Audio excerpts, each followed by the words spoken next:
Everyone, it's FlyLady Kat, and today we're talking about getting your work done and the quality of that work. So the title of this video is Good Enough is Good Enough, and that's the truth. And that comes all the way back from the original FlyLady, Marla Silly, when she said good enough is good enough. The truth is, we don't need to be perfectionists, and that's where this saying comes in handy, because it reminds us that it doesn't have to be perfect. It just needs to be good enough. And you determine what good enough is for you, but not perfectionism, please. Perfectionism is such a cruel thing to do to yourself and to do to your family. It sets standards that no one can meet.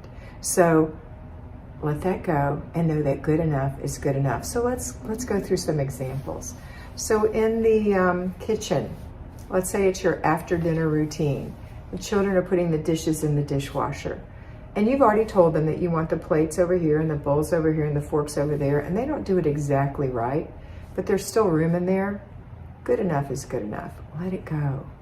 Let it go. Somebody is sweeping the floor for you, and it's a child, and they sweep, and you see that they missed some crumbs.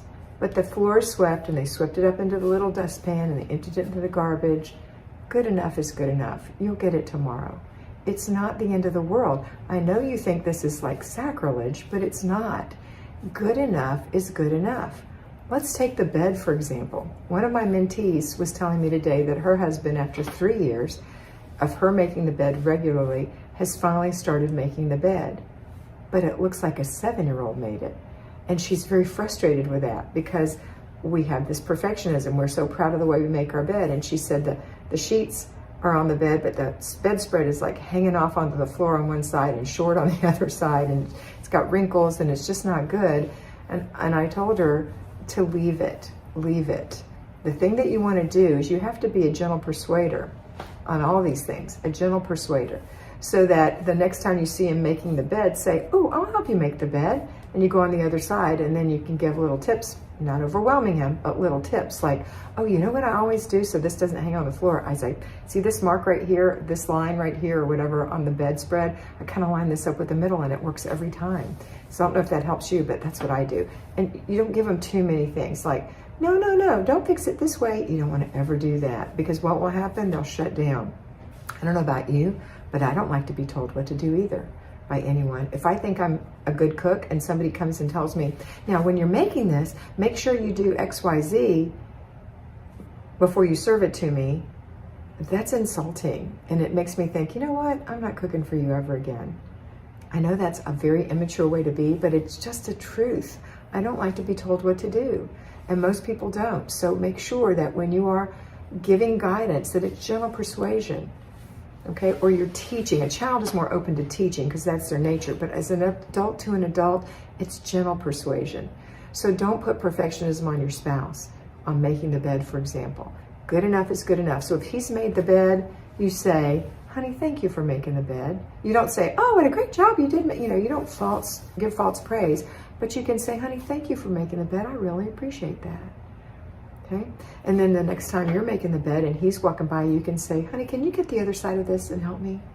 You know how much nicer that is? And he's going to feel like, sure, because I know how to make the bed. I can do that.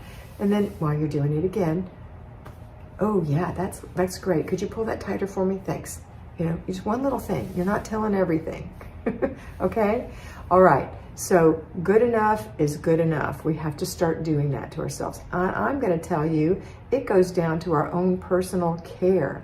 Putting your makeup on.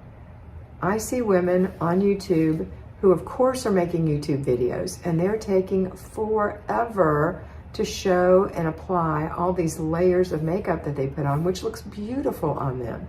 And it is an art. But I'm telling you, for you and me, for every day, good enough is good enough. Get your makeup on and get going. You don't have to stand there for 2 hours or even 30 minutes putting on makeup. Yes, I understand that maybe you have dark circles under your eyes and you want to hide those, or you've got a blotch or a blemish and you want to cover that. And so you enjoy wearing foundation and cheek color. But is it really necessary to put cheek color on and then to hollow out your cheeks and to highlight above and to put the big eyeliner on and the false eyelashes to be at home for the day? I mean, if it's your thing and you want to do that, fine. But even then, good enough is good enough. I would say for the majority of us, if we're not willing to get up a half hour early because we want to put on a full face of makeup, and I know that some women do, and that's important to them, and I don't want to take that away from you, but I'm going to say to most of you, good enough is good enough. Put your moisturizer on, that's important. Put a little color on your cheeks if you need to, a little color on your lips if you want to, a little mascara if you want to. You can even not wear makeup if that suits you. Good enough is good enough.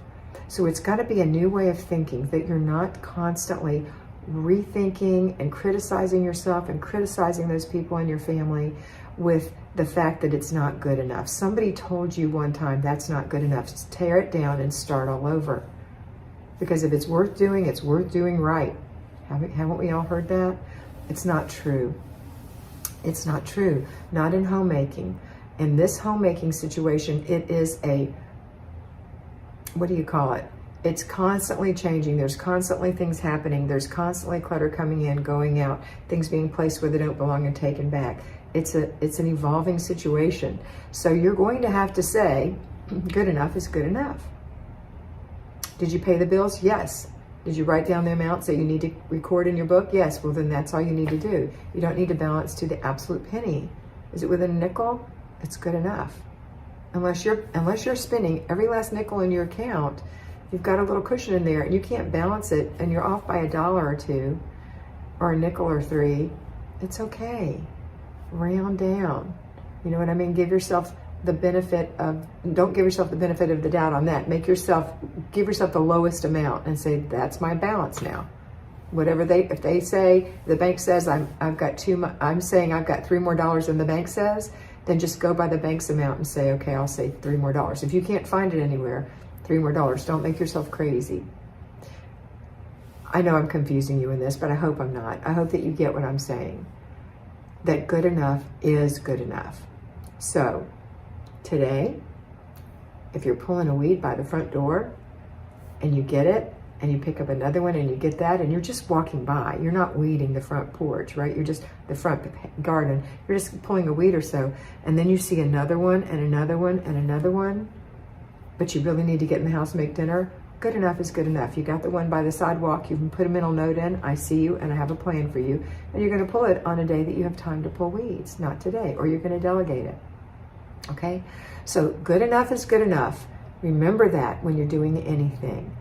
It's got to be good, but it has to be good enough. It doesn't have to be perfect.